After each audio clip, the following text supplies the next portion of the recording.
نحمدہ و نصلی علی رسولہ الکریم اما بعد فاعوذ باللہ من الشیطان الرجیم بسم اللہ الرحمن الرحیم۔ انسان جب مشکل کے اندر مبتلا ہوتا ہے تو اکثر غیر اللہ سے مانگنا،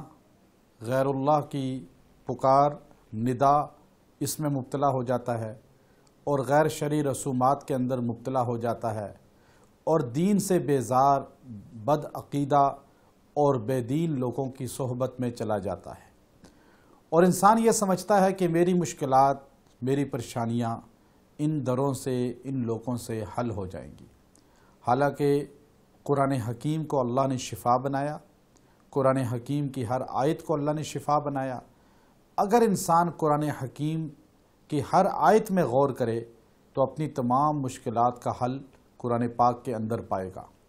قرآن حکیم کا دل جو ہے وہ سورہ یاسین ہے، اور سورہ یاسین کا دل جو ہے وہ آیت کریمہ سلام قولا من رب الرحیم ہے۔ اس کا بہت مجرب عمل ہے، جو ہمارے شیخ حضرت بابا سندل جی اکثر ذکر فرمایا کرتے تھے کہ اس آیت کریمہ کو اگر خاص ترتیب کے ساتھ، اگر اس آیت کریمہ کو خاص ترتیب کے ساتھ پڑھا جائے تو بہت مجرب ہے، اور اس سے انسان کی بہت سی مشکلات حل ہو جائیں گی۔ چاہے کتنی بھی مشکل میں انسان مبتلا ہو، کتنی ہی آزمائش میں انسان مبتلا ہو، اور انسان اگر بغیر سلا ہوا کپڑا پہنے، احرام پہن لے،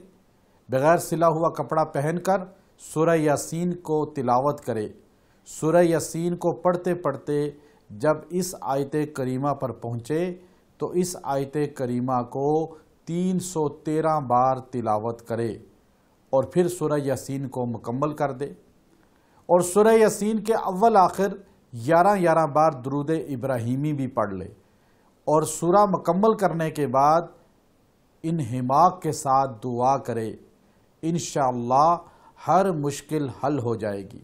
ہر پریشانی رفع ہو جائے گی، اور انسان کو اللہ رب العزت بند جگہوں پہ بھی دروازہ کھول دیں گے اور انسان پر فتوحات ہوں گی۔ لیکن شرط یہ ہے کہ یقین کامل کے ساتھ پڑھے، چونکہ ہمارے وظائف جو ہوتے ہیں ان کی اجازت عام ہوتی ہے، ہر سننے والا